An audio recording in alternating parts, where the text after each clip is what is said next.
শুরু করার আগে আপনাকে প্রথমে অনুরোধ করব যেটা যে কাইন্ডলি প্লিজ আমাকে একটু সময় দিবেন কথা বলার জন্য। এবং কারণ আপনি যদি সাউন্ড বাইট চান তাহলে এটা একটা বিষয়, আর যদি আমার কথাটা না অ্যাকচুয়ালি না, মানে আপনি তো তাহলে সেটা ইশাক আপনি তো আক্রমণাত্মক কেন? আমি কেন আপনার থেকে সাউন্ড বাইট চাবো বলেন তো আমাকে?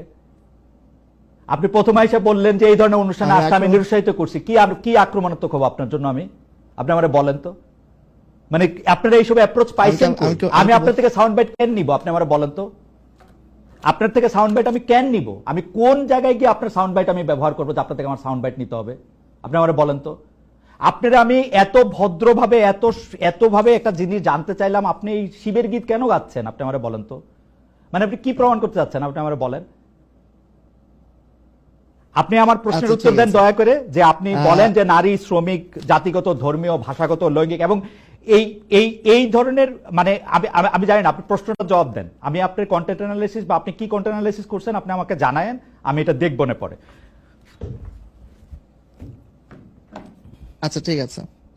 এই যে আপনি বললেন যে শিবির গীত, এখানে এই ধরনের লোডেড কোশ্চেন, এইটার মধ্যে আমি কোনো লোডেড কোশ্চেন করি না ইশাক, আমি কোনো লোডেড কোশ্চেন করি নাই।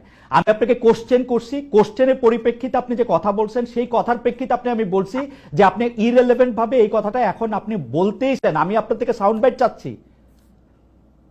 লোডেড কোশ্চেন আমি করলাম না, আপনি মন্তব্য করলেন। আমি কিন্তু যদি শব্দটা ব্যবহার করেছি, এবং যারা আপনি যদি শব্দটা আমি বলি ইশাক, যদি শব্দটা আপনি ব্যবহার করবেন যখন আপনি এটার মধ্যে আসবেন, পড়বেন, অভিজ্ঞতা হবে, তারপর আপনি বলবেন। আপনি আগে থেকে কেন বলবেন? আচ্ছা ঠিক আছে, বলছেন ভাই, আপনি রাজনৈতিক বিশ্লেষক মানুষ, আপনার একটা মত থাকতেই পারে। আমরা দুই পয়সা সাংবাদিক, আপনি বলেন, আপনার যেটা বলতে ইচ্ছা করে আপনি বলেন। আপনি কিন্তু নিজে বলেছেন, এগেইন মানুষ জাজ করবে এখানে কি আক্রমণাত্মক, না ঠিক আছে, প্রজেকশন করছে নিজে। আপনি বলেন মানুষ জাজ করবে, সেটা আমি জানি। আপনি বলেন মানুষ যে জাজ করবে এটা আমি জানি। আপনি বলেন যে মানুষের জাজমেন্টের জায়গা থেকে আপনি বলেন। আমি আবারও বলি, প্রশ্নটা বলি, এইটার মধ্যে বলা হয়েছে যে নির্বাচনী অঙ্গীকারের মধ্যে আপনার প্রশ্ন আমি বুঝেছি। হ্যাঁ, নির্বাচনী অঙ্গীকারের মধ্যে এটা তো ইট গোজ উইদাউট সেইং প্রতিটা মানুষের